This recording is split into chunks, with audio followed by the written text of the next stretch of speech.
Imagens confirmam a agressão de Paulinho Santos a João Pinto antes da expulsão dos dois jogadores no Porto Benfica.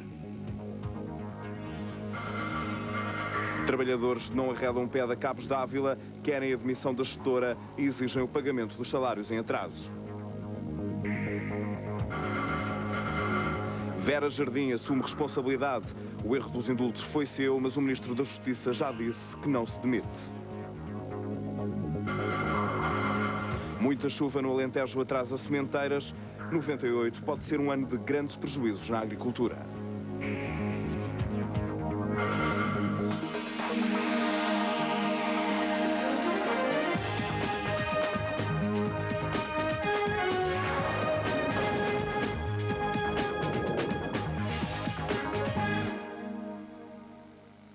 Boa noite. João Pinto foi mesmo agredido por Paulinho Santos. Esta noite foram mostradas pela TVI as imagens que provam a agressão.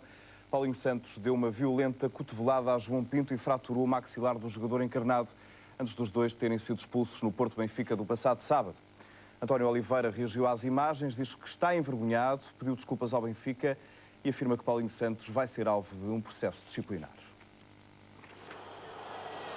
Estas são as imagens que demonstram claramente a agressão de Paulinho Santos a João Pinto no último Porto Benfica. Uma cotovelada do jogador do Porto que atirou com o capitão benfiquista para a mesa de operações com o maxilar inferior fraturado. Uma agressão que Paulinho Santos sempre negou e levou mesmo alguns responsáveis do Clube das Antas, como o técnico António Oliveira, a falar em situações virtuais. O próprio António Oliveira já reagiu declarando-se chocado com as imagens e traído pelo comportamento do jogador. Oliveira pediu ainda desculpa aos adeptos do Benfica, revelando que o Futebol Clube do Porto vai levantar o inquérito a Paulinho Santos. Durante a tarde, o Benfica, em conferência de imprensa, tinha tentado provar a agressão a João Pinto, mas num outro momento do encontro. Os dois jogadores viriam a ser expulsos e castigados pela Comissão Disciplinar da Liga de Clubes, ambos com 2 jogos. O Benfica já anunciou a intenção de recorrer do castigo aplicado a João Pinto e José Guilherme Aguiar, diretor executivo da Liga, admitiu, entretanto, que as sanções podem ser reavaliadas na reunião de sexta-feira da Comissão Disciplinar. A PSP fez avançar esta noite o corpo de intervenção para as instalações da Cabos Dávila, como medida preventiva depois de terem invadido a empresa. Os trabalhadores mantêm-se à espera de uma resposta de Teresa Dávila, querem que a administradora pague os salários em atraso e abandone a gestão da fábrica. A PSP fez avançar esta noite o corpo de intervenção para dentro das instalações da empresa Cabos Dávila. Segundo o Governo Civil, esta é uma medida preventiva para garantir segurança de pessoas e bens. É isso, eu acho mal. Acho mal, pois é, acho mal. Porque ela devia receber os representantes do laboratório. É só que a gente quer, a gente não quer mais nada. Só queremos uma explicação para que estamos a trabalhar amanhã. Nós queremos trabalhar. Eu penso que eu sou opinião também. Nós queremos trabalhar. Ela não recebe e não posso obrigar a receber, não. Mas acho que utilizar esta polícia para intervir. Esta força policial é para intervir. É preventivo. Tudo começou à meia da tarde, quando trabalhadores e herdeiros entraram à força nas instalações da Cabos Dávila. Lá dentro, Teresa Dávila mantém-se fechada num gabinete desde cerca das 5 da madrugada. Ao fim da tarde, os herdeiros conseguiram reunir com um advogado de Teresa Dávila, desconhecendo-se ainda os resultados dessa reunião. Os trabalhadores da Cabos Dávila querem trabalhar e querem receber 3 meses de ordenados em atraso. A fábrica Cabos Dávila encontra-se parada desde 2 de dezembro. A ocupação que os trabalhadores fizeram esta tarde deu-se, segundo dizem, após terem descoberto que Teresa Dávila pretendia sair das instalações da empresa com documentos. A jornalista Rosário Salgueiro tem estado a acompanhar a ocupação da Cabos Dávila. Ela está em direto neste jornal. Rosário, qual é nesta altura a situação? Boa noite, Pedro Mourinho. Neste momento a situação está bastante calma. Os trabalhadores e os herdeiros estão em vigília, estão e estarão, fizeram uma fogueira para se aquecer nesta fria noite de Lisboa. Teresa Dávila, a atual gestora da empresa, continua nos escritórios, lá em cima, e para evitar a tentativa de evasão desses escritórios outra vez por parte dos trabalhadores e dos herdeiros, está um corpo da polícia, um corpo de intervenção da polícia. São 20 polícias fardados e 4 à paisana. Está tudo calmo, os ânimos não estão exaltados, os trabalhadores estão aqui, querem os seus salários, querem falar com Teresa Dávila. A atual gestora da empresa não desce, não quer receber ninguém. O sindicato vai pedir amanhã uma audiência com a Secretaria de Estado da Indústria, porque neste momento os trabalhadores e o sindicato e os herdeiros dizem que é o Estado, como principal credor da empresa, que tem que resolver a situação. A RTP soube que a Secretaria de Estado do Emprego tentou por várias vezes reunir as duas partes para resolver este conflito. Os trabalhadores apareceram sempre, a administração nunca apareceu. A Inspeção-Geral do Trabalho também abriu um processo à empresa Cabos d'Ávila por ter os salários em atraso. A Inspeção-Geral do Trabalho quer averiguar porque é que a empresa Cabos d'Ávila não paga os salários há 3 meses. Esta vigília vai continuar aqui até que Teresa d'Ávila deixe dos escritórios e venha falar com os trabalhadores e com os herdeiros que estão aqui à espera para falar com ela. Entretanto, ainda temos luz. A EDP esteve aqui há momentos para cortar a eletricidade por falta de pagamento e os trabalhadores pediram aos colegas da EDP que não fizessem esse corte, pelo menos enquanto eles aqui estivessem. Amanhã se saberá se a EDP vai cortar a eletricidade à empresa de cabos elétricos, Cabos d'Ávila, uma empresa que está numa situação de impasse, e amanhã logo se verá se a Secretaria de Estado da Indústria recebe trabalhadores e herdeiros para tentar resolver esta situação. O jornalista Rosário Salgueiro, que desde a tarde está a acompanhar a situação na empresa Cabos d'Ávila, que foi invadida pelos trabalhadores. Ainda ao caso dos indultos, Marcelo Rebelo de Sousa disse hoje que, se fosse Ministro da Justiça, já tinha pedido demissão. Vera Jardim assumiu toda a culpa no caso dos 2 indultos concedidos a reclusos evadidos da prisão, mas respondeu ao líder laranja dizendo que não se demite. Ao princípio da tarde, o Ministro da Justiça esteve com o Presidente da República para explicar como tudo aconteceu. Vera Jardim foi hoje dar explicações a Jorge Sampaio sobre o caso dos 2 indultos concedidos a reclusos a monte. O ministro iliba o diretor-geral dos serviços prisionais de qualquer responsabilidade no que aconteceu. Está longe de mim que o Dr. Celso Manata assuma as responsabilidades neste caso. Quem é que vai ter que assumir estas responsabilidades? Não ter havido um cruzamento de informação? As responsabilidades, naturalmente, quem as assume é o Ministro da Justiça. A maior parte da culpa terá cabido à burocracia e à demora no processo de concessão de indultos. Este envolve os serviços prisionais, Belém, os tribunais e o Ministério da Justiça. Enfim, um longo caminho. Mas o erro pode ter uma solução, diz a Presidência da República em comunicado. Para tanto, basta que os indultos concedidos a um cidadão cabo-verdiano e a um outro brasileiro fugidos da prisão sejam retificados. Ao líder do PSD, Marcelo Rebelo de Sousa, é que as coisas não parecem tão simples. Eu acho que a culpa não pode morrer solteira. Começa a ser preocupante no nosso país o facto de ninguém ser responsável por nada. Não é possível haver uma situação destas sem haver um responsável. Na sua opinião, quem é o responsável? Eu acho que nós vamos, obviamente, estudar os esclarecimentos dados pelo Sr. Ministro da Justiça, mas lá fora, num Estado democrático civilizado, um Ministro da Justiça mais corajoso pediria a admissão. O assunto chegou mesmo ao Parlamento e foi discutido quer na Comissão, quer no plenário. Jorge Ferreira, do PP, retomou o argumento de que a culpa não pode morrer solteira e o PSD falou em irresponsabilidade do Governo. Mas não convenceram Vera Jardim a demitir-se. Já a declaração do líder do PSD de que demitiria caso fosse ele o Ministro da Justiça. Ele, líder do PSD, naturalmente temos critérios diferentes. Mas ele pediu a sua demissão. Pode pedir, toda a gente pode pedir muita coisa, mas a mim é que me cabe ao Sr. Primeiro-Ministro tirar as conclusões, não é ao Sr. Líder. O Ministro vai, pois, continuar. O Governo proibiu a entrada de suínos vivos e carne de porco fresca vinda de Espanha, uma medida tomada após a descoberta de uma epidemia de peste suína nas regiões de Castela e Leão. Nesta matéria, Portugal está a impor mais restrições do que os outros países europeus. A peste suína espanhola está cada vez mais perto de Portugal. Em Castela e Leão foram detectados mais 2 focos de peste suína clássica.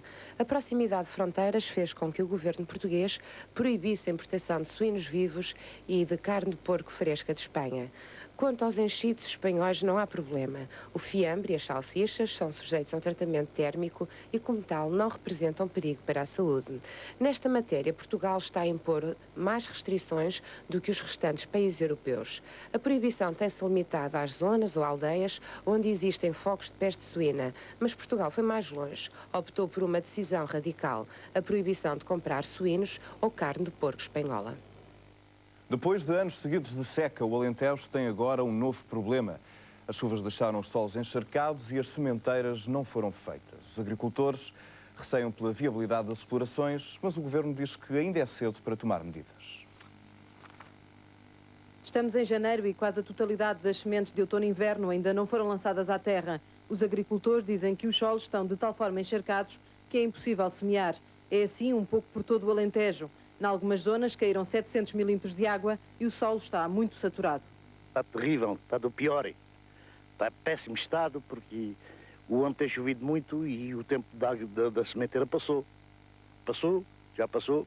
Era no mês dos Santos e Natal, princípios de Natal. Temos em janeiro, a 6 ou 7 de janeiro, como veio, não se consegue fazer nada. Colheitas de milho adiadas e fraca produção e qualidade da azeitona são outras das consequências do excesso de chuva. Depois de um mau ano agrícola em 97, as perspectivas para 98 não são mais animadoras. Nós estamos este ano e neste momento talvez perante o pior ano agrícola dos últimos anos. Após vários anos de secas sucessivas, o excesso de água que tem caído nos últimos meses tem impossibilitado a entrada das máquinas na terra e, consequentemente, o fazer-se qualquer tipo de cultura de cereais de outono e inverno.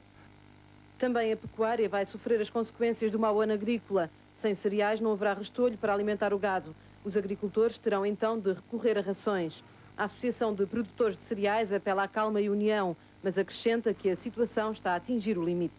Nós estamos a chegar ao limite dos limites, na medida em que os trigos moles praticamente, enfim, as sementeiras estão perdidas. Eu devo dizer que estão testemunhados no Alentejo todo. Se tiverem cerca de 15% da área dos cereais, já é muito bom, já contando com as aveias. Portanto, neste momento, a situação começa a ser tremendamente complicada. O Governo já foi alertado para o problema, mas considera prematuro tomar quaisquer medidas e prefere aguardar o desenvolvimento da situação. Estamos a acompanhar com muita atenção este problema. É ainda possível, se o tempo melhorar um pouco nos próximos dias, sobretudo para os cereais de ciclo mais curto, ainda proceder a algumas sementeiras. Enfim, estamos a acompanhar a situação. Se julgar conveniente a adoção de medidas de apoio a esta nova situação, o Governo naturalmente estará em condições de as adotar. Neste momento, penso que é prematuro fazê-lo, mas estamos a seguir, há que confessá-lo, com muita preocupação, esta nova situação que, como lhe disse, poderá ter efeitos negativos tremendos no próximo ano agrícola. Quem fala muito ao telefone vai passar a pagar menos, mas quem efetua muitas chamadas de curta duração vai ver a conta do telefone a subir. Consequências das novas tarifas da Portugal Telecom, que entram em vigor no próximo mês. Como estava previsto, a Portugal Telecom apresentou hoje o seu novo sistema tarifário. O principal objetivo é a competitividade da empresa. É um sistema justo, equilibrado, um sistema simples, um sistema claro, e um sistema que tem flexibilidade suficiente para nós podermos aplicar os produtos financeiros, produtos, neste caso, telecomunicações ou outros quaisquer, que permitam responder, assim, à concorrência quando ela aparecer. As novidades que entram em vigor a 1 de fevereiro passam por reduzir alguns preços, mas cobrar, por outro lado, uma taxa mínima de 10 escudos por comunicação. Muitos serão beneficiados, mas alguns, em especial quem fala pouco, serão prejudicados. No caso do pequeno comerciante, fala para a CIPS, através do multibanco, por exemplo, para fazer ligações multibanco, são normalmente muitas chamadas curtas. O sistema beneficia muito o interior, beneficia o suburbano de Lisboa e Porto muito, beneficia o setor empresarial e beneficia quem faça chamadas longas.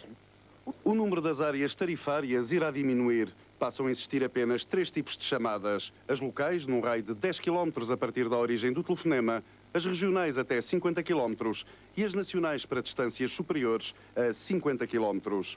Nas chamadas de maior duração, o preço dos impulsos será progressivamente reduzido e os consumidores de menores rendimentos terão, por seu turno, descontos. Um sistema que pretende incentivar o consumo nesta área, mas se não resultar, a Portugal Telecom arrisca-se a perder receitas da ordem dos 10 milhões de contos. Descontente com as novas tarifas dos telefones, o Partido Comunista acusa o Governo de desinformação e propaganda. Em conferência de imprensa, o PCP considera que, afinal, os preços das tarifas do telefone vão aumentar, disfarçados com as anunciadas reduções. Os comunistas exigem, assim, a suspensão do novo tarifário da Portugal Telecom. Daqui a pouco, na segunda parte do 24 Horas, o primeiro dia da RTP África, o novo canal falado em português, em direto para o continente africano. As emissões regulares começaram hoje dos estúdios da RTP Lisboa. Um dia histórico para ver depois do intervalo.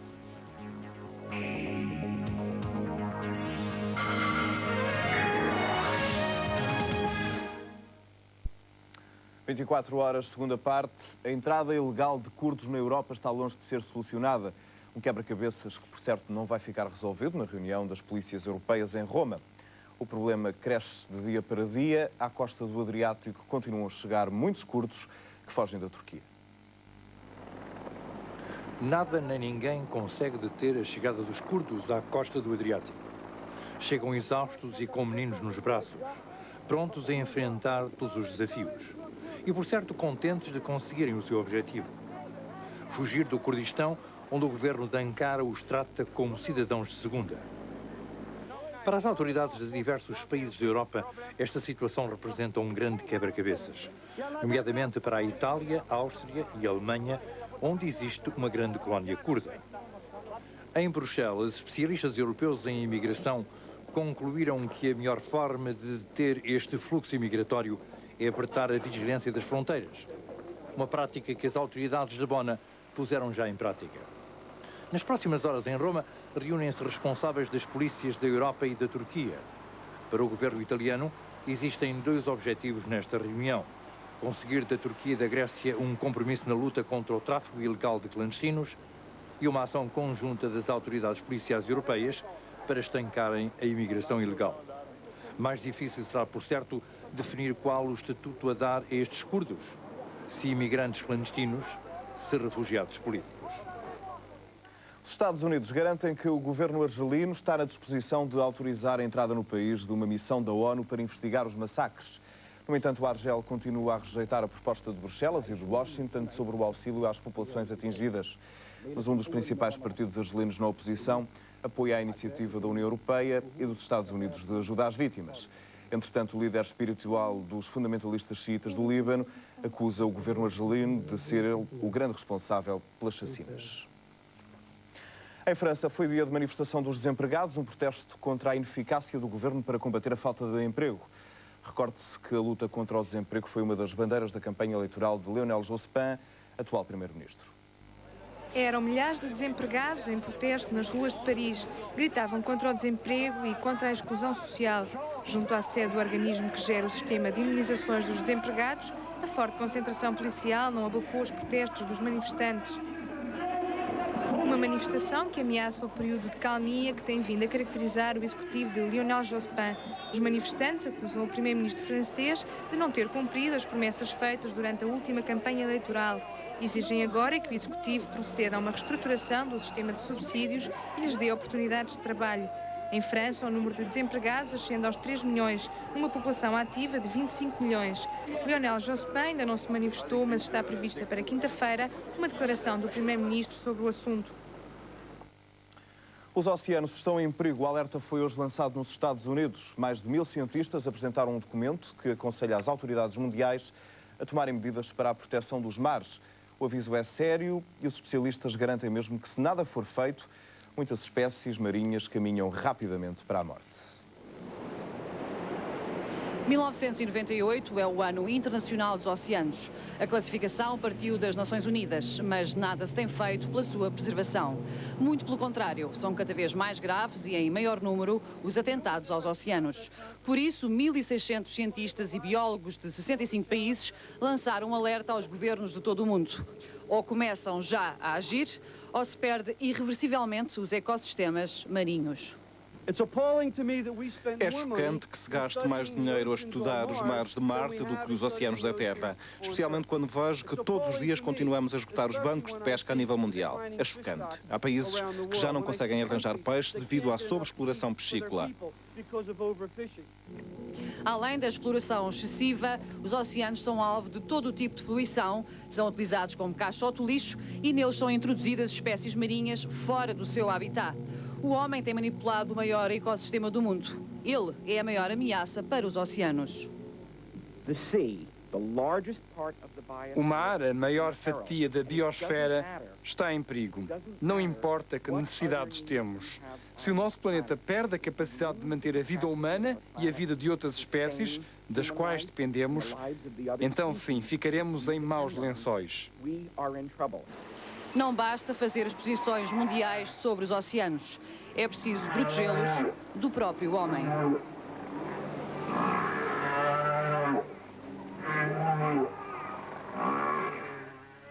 Nasceu hoje o novo canal de televisão, a RTP África, começou as suas emissões regulares. O objetivo é aproximar e divulgar o mundo africano de língua oficial portuguesa. Uma programação que tem à partida 25 milhões de espectadores. Tito Paris, cabo-verdiano, desde os 8 anos que canta. Veio parar a Lisboa por engano. Convidaram-no para tocar num conjunto, mas queriam que tocasse bateria e Tito não sabe tocar bateria. Confundiram-no com o irmão. Hoje não houve engano. Convidaram-no a ele, Tito Paris, para organizar o espetáculo de comemoração do nascimento de um novo canal, a RTP África. Um concerto em que não vai estar sozinho no palco. Eu convidei os músicos africanos que têm a ver com a língua de expressão portuguesa. Falando do Guto Pires, Filipe Mukenga, André Cabaz e falando de Janita, que é português, mas tem um coração África também. Um convite que Tito e os outros músicos aceitaram por acreditarem que a RTP África é um projeto importante para todos os palopes. Uma iniciativa dessas é bom não falhar, não é? É a primeira vez que as coisas vão acontecer a nível de todos os países. Saber o que é que se passa a nível de todos os países que falam português. Isso é bom para nós. Vamos saber o que é que se passa nas nossas terras. Eu não conheço bem São Tomé e Príncipe, por exemplo. Talvez que vou conhecer através de um ecrã. E mais, Cabo Verde, Guiné-Bissau, Angola. Vamos estar tudo perto de companheiros através de ecrã. Aproximar a África de língua portuguesa é o objetivo deste novo canal. A primeira emissão foi hoje para o ar bem cedo, às 9 da manhã. E o Presidente da República Portuguesa quis deixar uma mensagem. É-me particularmente grato dirigir uma palavra de calorosa saudação aos povos irmãos de Angola, Cabo Verde, Guiné-Bissau, Moçambique e São Tomé e Príncipe, através das câmaras da RTP África, cujas emissões regulares hoje se iniciam. Em cada PALOP, a RTP tem uma delegação. Há um representante da televisão pública portuguesa em todas. O resto da equipa é constituída por nacionais dos próprios países. As emissões via satélite permitem a troca de notícias e programas entre os 5 países de língua oficial portuguesa. A RTP África será, assim, um canal em que a língua portuguesa tem um papel essencial e em que, por isso, desejo sinceramente as questões que se relacionam com a formação das pessoas, com a qualificação das pessoas, com a educação e com a cultura, tenham sempre um papel prioritário. A programação inclui, para além da informação, telenovelas, futebol nacional e europeu e coproduções como O Povo das Ilhas, uma série dedicada aos poetas de Cabo Verde. Poesia de Cabo Verde é o tema que Tito Paris prefere cantar. Pode haver fusão com outro tipo de música, mas a raiz cabo-verdiana está sempre lá. Por isso, canta em crioulo. Ritmos africanos, no final da emissão do primeiro dia da RTP África, no ar a partir de hoje. Na Austrália, uma florista resolveu criar o presente ideal para ex-namorados. Trata-se de flores que podem significar tudo, menos um pedido de perdão. O recado fica dado a partir de agora. Quando alguém lhe oferecer flores, isso pode ser vingança. Chamam-lhe a flor da vingança e serve para oferecer a ex-namorados. A ideia partiu de uma florista australiana para ajudar a ultrapassar as desilusões amorosas. São flores secas, de preferência rosas, que podem ainda ter alguns extras. Se calhar ficavam bem umas bolinhas de mau cheiro no fundo do seu ramo. Sim, para um perfume extra. Lynn Klinkenberg lembrou-se do negócio quando ela própria teve más experiências no campo amoroso. Colocou mãos à obra e agora acha que esta é uma boa forma de ajustar contas com ex-namorados. A partir de agora, oferecer flores pode ser também um ato de vingança. E assim termina este 24 horas. Tenham uma ótima noite. Até amanhã.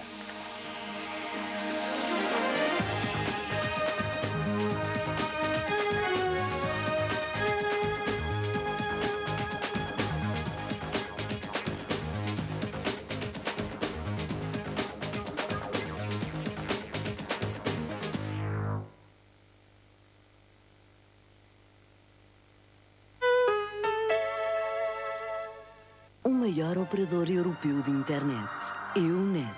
é a internet. O programa Financial Times é patrocinado por Citroën Xantia e EUNET.